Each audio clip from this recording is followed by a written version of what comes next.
les hauts potentiels, c'est pas forcément des personnes qui ont des difficultés de gestion de leurs émotions ou qui ont beaucoup plus de risques d'être anxieux ou dépressifs, même s'il y a plus d'empathie.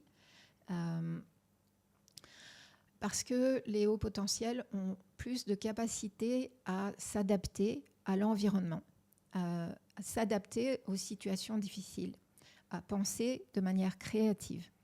Et bien souvent, ça s'est oublié. Donc on se dit, voilà, mon enfant, il a telle ou telle difficulté, c'est qu'il doit être haut potentiel.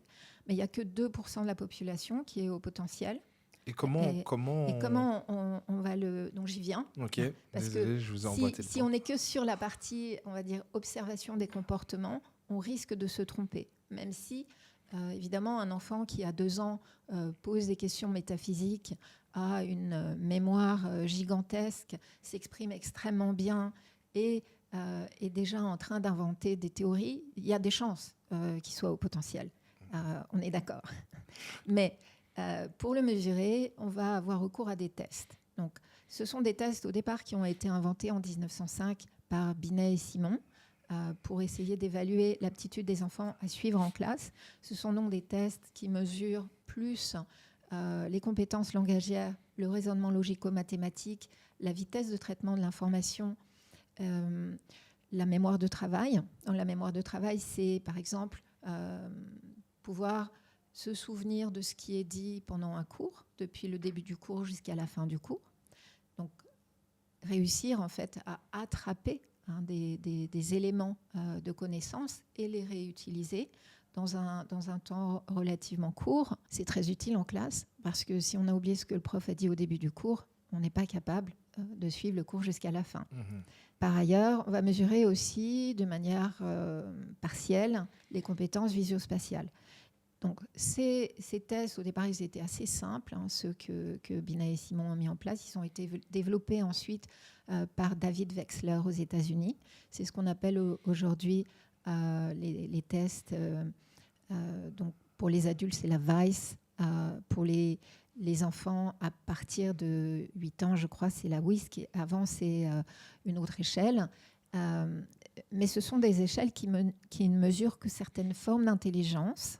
Donc, ces tests, aujourd'hui, les neuroscientifiques considèrent qu'ils ne sont pas forcément suffisants pour rendre compte de toutes les formes d'intelligence, comme je l'évoquais, et qu'on peut considérer que si à une des échelles de Wexler, c'est-à-dire un des items qui est mesuré comme la compétence langagière, par exemple, si on a plus de 130 et que, par ailleurs, on fait montre de capacité d'adaptation à l'environnement. Donc ça, c'est très important. C'est vraiment un des critères fondamentaux d'une mémoire extrêmement grande, d'une très grande capacité de créativité. Ça veut dire innover, avoir une flexibilité mentale, avoir une fluidité de pensée, être vraiment original dans sa manière de penser. Et autre critère, la capacité d'investissement à long terme et de production. Donc, si on a tous ces critères, alors, même si on n'a pas eu plus de 130 aux autres items, on est probablement au potentiel intellectuel. Donc le test en lui-même n'est pas... Enfin, il est fiable. Il peut y avoir des personnes qui ne rentrent pas dans le cadre de ce test, mais via d'autres aptitudes, ils peuvent être considérés comme... Voilà, par exemple aux États-Unis, où le sport est très valorisé, si on a un individu qui est testé donc à la VICE, par exemple, en tant que jeune adulte, et qui peut-être a une compétence ou mathématique ou langagière qui est au-delà de 130, s'il fait montre de ce que j'ai énoncé dans le secteur du sport, il sera quand même considéré comme au potentiel. Voilà. Donc en fait, c'est Howard Gardner et d'autres qui sont intéressés aux différentes formes d'intelligence. Ils ont parlé des intelligences multiples. Et les tests de QI ne mesurent pas toutes les formes d'intelligence, puisqu'on ne va pas mesurer l'intelligence sportive, on ne va pas mesurer l'intelligence philosophique, même si pour être un bon philosophe, il faut avoir des bonnes compétences langagières et des bonnes compétences logico-mathématiques, parce que si on ne sait pas raisonner de manière logique, on ne sera pas un bon philosophe. Ça ne mesure pas non plus les compétences, on va dire, de compréhension de la nature, de l'environnement, des animaux. C'est aussi une forme d'intelligence. Ça ne mesure pas non plus les compétences artistiques. Par exemple, on peut avoir une personne qui est autiste non-verbal, qui va avoir de très mauvais scores, évidemment, au test de QI classique, mais qui peut avoir 180 au test du bonhomme, c'est-à-dire voilà, qui pourra exprimer une compétence extrême dans le domaine artistique. Si on pense par exemple à Stephen Wiltshire, dont je parle dans mon livre, qui est un autiste savant, donc c'est-à-dire que au départ il était non-verbal, et puis vers l'âge de 4 ans, on lui a donné un papier, un crayon, c'est les premiers mots qu'il a formulés, et là on a vu qu'il avait une compétence pour dessiner qui était prodigieuse. En fait, c'est quelqu'un qui a une mémoire eidetique, c'est-à-dire absolue. Il mémorise tout ce qu'il voit. Oui. Et son QI était évalué donc, au test de QI à 47, c'est très faible. Aujourd'hui, il est évalué à 82. Donc, on voit que même au cours de sa vie, son QI a pu évoluer. Pourquoi ? D'abord parce que ses parents ont eu l'intelligence de valoriser ses aptitudes, de l'encourager dans ses aptitudes, dans son don. Ensuite, parce que au contact des autres et en se sentant valorisé, en s'épanouissant dans son métier, mais aussi en étant un des défenseurs de la cause de l'autisme, en essayant d'expliquer ce que c'est et d'encourager les personnes autistes à aller du côté de leurs dons, eh bien, il a augmenté, on va dire, ses compétences, sa capacité à comprendre le monde et à interagir avec le monde. Je voulais revenir un peu sur le haut potentiel intellectuel, mais bon, plus du côté, vous avez parlé sportif. Je suis un ancien sportif, donc ça m'a particulièrement intéressé. Comment on mesure alors une personne, adulte ou enfant, qu'elle est HPI sportif? Comment ça se mesure? Vu que, comme vous avez dit, il y a différentes formes d'intelligence, mais au niveau sportif, comment on fait pour mesurer? Il faut déjà quand même passer les tests de Wechsler.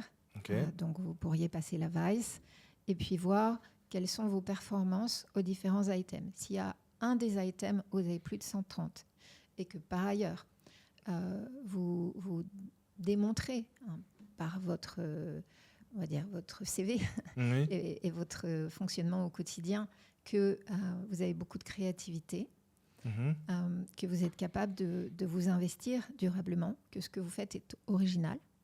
Il y a des sportifs qui ont une technique originale. Oui, effectivement. Donc, qui sont créatifs dans leur manière d'appréhender le sport. On se dit même, ils ont du génie. Vous voyez, c'est quand on les regarde. Oui. Donc, c'est plus si vous avez la capacité de vous investir durablement et de vous adapter aussi à des situations qui sont imprévues, parce que c'est ce que j'expliquais tout à l'heure, ça compte beaucoup, la capacité d'adaptation à l'imprévu, la capacité d'adaptation à son environnement, d'adaptation aussi aux autres, d'arriver à manager ses émotions, plus ou moins parce qu'il y a beaucoup de génies qui avaient quand même du mal. Effectivement, dans votre livre, j'ai vu beaucoup qui avaient du mal avec leurs émotions. On pense à Léonard de Vinci, par exemple. La frustration, ils avaient beaucoup de mal avec la frustration et pour beaucoup, ça les a amenés à leur mort parce qu'ils n'ont jamais su s'en remettre. Mais donc, pour les sportifs, c'est vraiment visuel parce que... C'est pas visuel, c'est comment les contemporains ou les personnes qui peuvent juger des compétences d'un sportif vont évaluer la performance. Et ce qu'on constate aussi comme engagement, et ça c'est relativement objectif, c'est-à-dire que quelqu'un qui est sportif seulement le dimanche, même s'il est génial, bon, il ne s'investit pas forcément durablement, il ne va pas en faire quelque chose. C'est aussi ce qu'on donne au monde, en fait. Oui, c'est aussi ce qu'on... par exemple, un enfant qui, on va prendre l'exemple du basket parce que je faisais du basket, qui va tout le temps vouloir jouer, tout le temps vouloir s'entraîner, s'améliorer, c'est déjà un critère qui peut qui peut définir, entre guillemets, Ça ne va pas être suffisant. Il faut ça, cet investissement, cette motivation, ce désir de s'améliorer, effectivement, le côté obsessionnel, perfectionniste, mais c'est aussi l'originalité, la créativité. La créativité dans ce qui voilà, c'est très important. Ok. Hello, surtout n'oubliez pas de vous abonner à la chaîne Le Podcast Mindset en cliquant sur le bouton ci-dessous. Ceci nous permettra d'agrandir la communauté, mais aussi d'avoir des invités encore plus inspirants qui partageront leur parcours avec nous. Alors surtout, abonnez-vous, que vous écoutez le podcast sur YouTube, Apple Podcasts ou Spotify.